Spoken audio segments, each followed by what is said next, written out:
Bonjour, assalamu alaikum, bienvenue pour cette édition spéciale du mois du Ramadan. Alors, je suis avec Monsieur Omar Ahmed, assalamu alaikum. Wa alaykoum salam wa rahmatullah. Vous allez bien? Très bien, alhamdoulilah. Si vous allez bien, je vais bien. Ah bah écoutez, tout le monde va bien, alors parfait. Alors, ma question du jour, pourquoi le jeûne du mois du Ramadan? Le jeûne du mois du Ramadan, Quel est le but en fait? Quel est le but de jeûner pendant ce mois-ci? c'est une très bonne question parce que lorsqu'on est né musulman et on a tendance à faire les choses, la prière, le jeûne du mois du Ramadan, même payer le zakatul fitr, C'est un peu même ceux automatique, qui, oui. voilà, même ceux qui ont les moyens de partir à la Mecque, c'est automatique, mécanique. Et alors que il y a une profonde sagesse derrière le Ramadan. Souvent, on entend que c'est pour essayer d'endurer la difficulté, les privations que vivent les pauvres. Effectivement, c'est l'un des aspects, mais ça, c'est l'aspect au niveau collectif. Parce que dans l'islam, il y a toujours une dimension et collective et une dimension aussi plus individuelle. Donc, au niveau collectif, effectivement, c'est pour pouvoir nourrir encore plus d'empathie pour le pauvre, puisque on va passer quelque part par les difficultés par lesquelles il va passer. Si, bien sûr, on respecte l'esprit du jeûne, on ne se goinfrant pas en fin de journée. Parce que si, effectivement, l'esprit du jeûne, c'est de prendre un repas dans la journée, effectivement, là, on est dans un repas, comme l'un des repas qu'on a l'habitude de prendre en dehors du Ramadan, et bien là, on est exactement dans la condition du pauvre qui, lui, parfois, n'en trouve même pas une fois la possibilité de manger. Donc, une personne qui va passer en se privant toute la journée et manger le soir, mais de manière raisonnable, eh bien, il va quelque part comprendre, ressentir ce que vivent ceux qui passent par ces moments tout au long de l'année. Et donc, naturellement, son cœur va être adouci et il va avoir une pensée pour ces gens-là. Et c'est pour ça qu'il développera encore.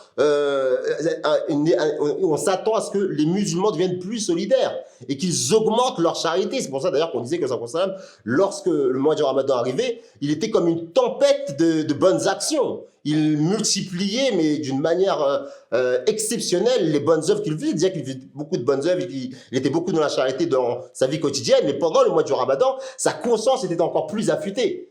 Et donc là, on a l'un des buts du jeûne qui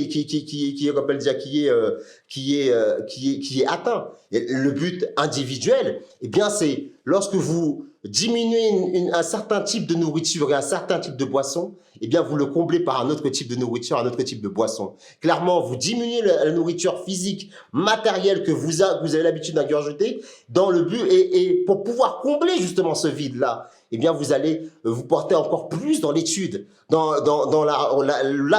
l'introspection. C'est essayer de voir ce qui ne va pas. Comme il dit, il dit, celui qui ment et qui jeûne, son jeûne ne sert à rien. Eh bien, si vous étiez quelqu'un qui avait l'habitude d'agir avec malhonnêteté, pendant ce mois-là, ce sera l'occasion de faire un retour sur vous-même et vous dire, mais pourquoi je suis musulman? Et là, je me prive de choses licites, donc les choses illicites, je dois aussi m'en priver. Et donc, de ce point de vue-là, de point de vue individuel, le jeûne, c'est aussi propice à l'introspection et donc l'amélioration, la réforme de l'individu. Si bien que, au final, on s'attend à ce que l'être humain qui est passé par le jeûne, il y avait un avant et ensuite il y aura un après. Et que tout ce qu'il aura acquis de positif, de bien, de moral, de spirituel pendant ce mois du Ramadan, eh bien que ça continue, que ça perdure jusqu'au mois du Ramadan qui suit, et ainsi de suite jusqu'à la fin de sa vie, pour qu'au final, il ne soit qu'un être toujours mieux réformé et encore plus bienveillant, encore plus avenant, encore plus aimant vis-à-vis de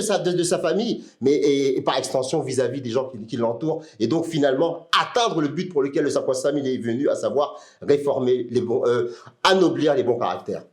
Écoutez, merci beaucoup pour cette réponse et à très bientôt, Inch'Allah. Salam alaikum. Wa alaykoum salam wa rahmatullah.